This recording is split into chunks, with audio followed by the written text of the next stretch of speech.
Saudara, setelah dinaikkan ke penyidikan dan adanya upaya pemanggilan paksa para terlapor pagi tadi, bagaimana proses hukum kasus pencemaran nama baik antara Menko Luhut Binsar Panjaitan dan dua aktivis Fathia dan juga Haris Azhar. Kita akan sapa Junifer Girsang, ini adalah kuasa hukum Menko Luhut Binsar Panjaitan. Selamat malam Pak Junifer. Selamat malam Mbak Liviana, salam sehat selalu. Salam sehat Pak, kita juga akan sapa Pak Muhammad Isnur, ini adalah Ketua Yayasan Lembaga Bantuan Hukum Indonesia atau YLBHI. Selamat malam Pak Isnur. Selamat malam Mbak Liviana, selamat malam Pak Junifer. Selamat malam juga Mas Isnur, salam sehat juga. Oke, saya ke Mas Isnur dulu ya. Mas Isnur, jalannya pemeriksaan bagi Fathia seperti apa sejauh ini?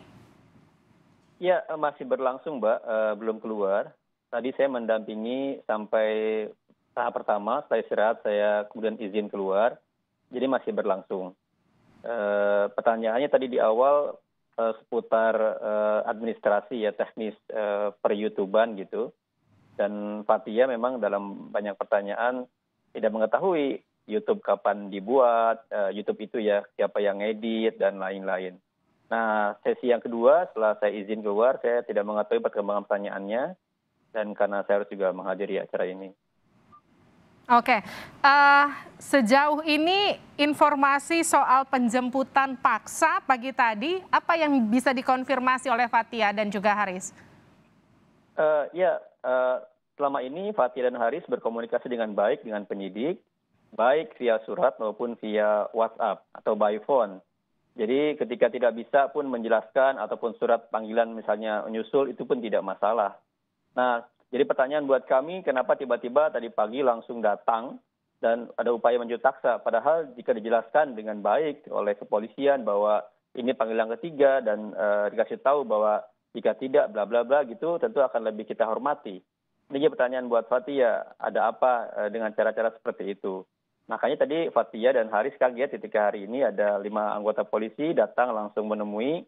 Dan juga tadi ditanya mana suratnya, nggak ditunjukkan juga. Jadi kita bertanya juga gitu, seperti itu Mbak Livina. Jadi ini penjemputan paksa atau upaya persuasif yang diklaim pihak kepolisian sebagai tindakan untuk mengajak, oke udah 2 kali nih nggak datang, sekarang yuk datang gitu.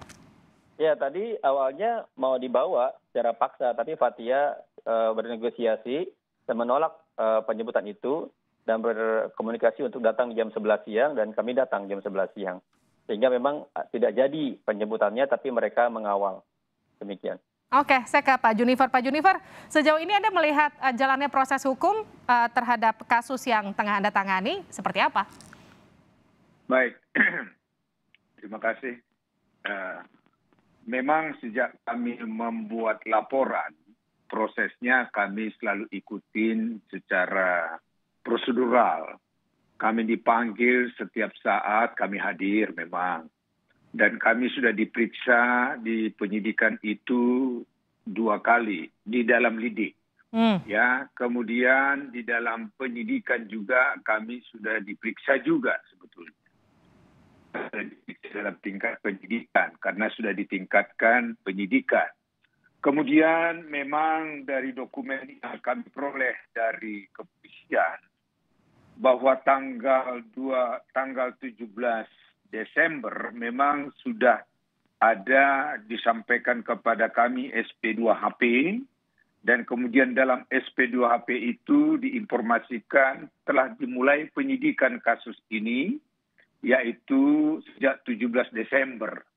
Ya, itu yang kami dapat dan peroleh dokumen dari pihak kepolisian sebagaimana kewajiban pihak kepolisian menyampaikan perkembangan, pemberitahuan perkembangan perkara, yaitu hasil penyelidikan. Nah kemudian setelah ini menjadi penyidikan, kami diperiksa untuk melengkapi berkas-berkas yang dibutuhkan oleh kepolisian. Nah kemudian kami mendapat informasi memang bahwa rekan kami, Haris Azhar itu diminta keterangan untuk di tingkat pendidikan, mungkin Mas Isnur sudah dapat informasi juga, yaitu diinformasikan kepada kami sekitar Desember, ya 23 Desember. Kemudian rekan kami Azhar dan kemudian juga Fathia minta ditunda kalau tidak salah itu tanggal 27. Ternyata mereka tidak datang. Kemudian lanjutannya ya meminta ditunda tanggal 6 Januari.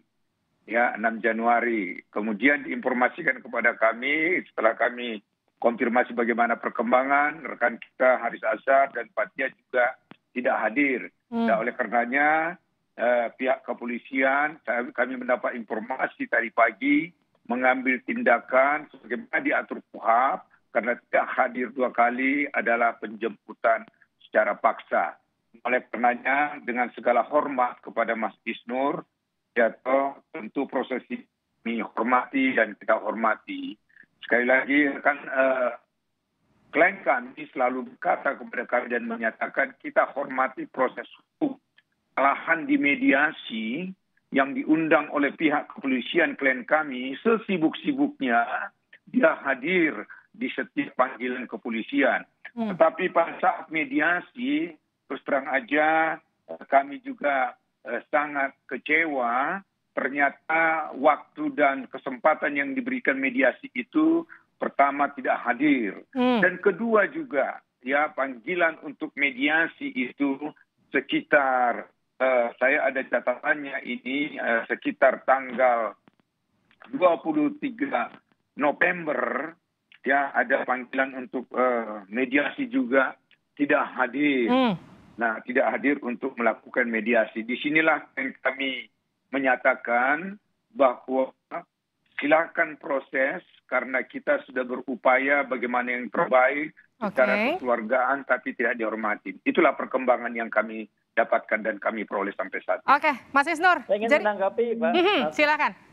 Ya, soal mediasi, pertama tidak sepenuhnya benar yang disampaikan rekan Junifer. Di pertemuan pertama kami datang.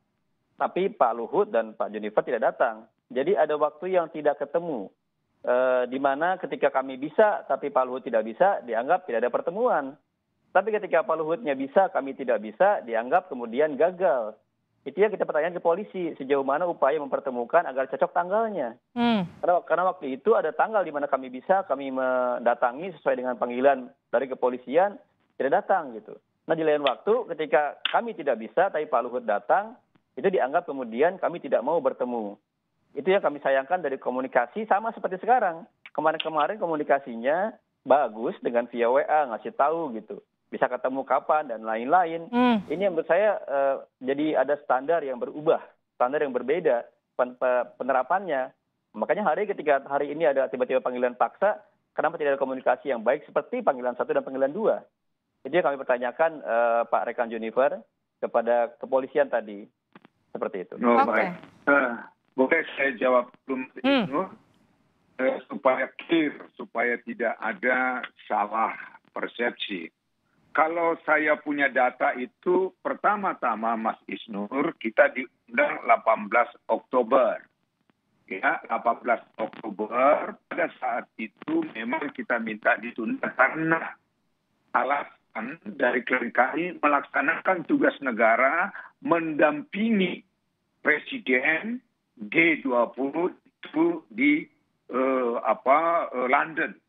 Makanya kita minta ditunda itu kepada tanggal 28 Oktober. Ya, kemudian pada tanggal 28 Oktober setuju dilakukan mediasi.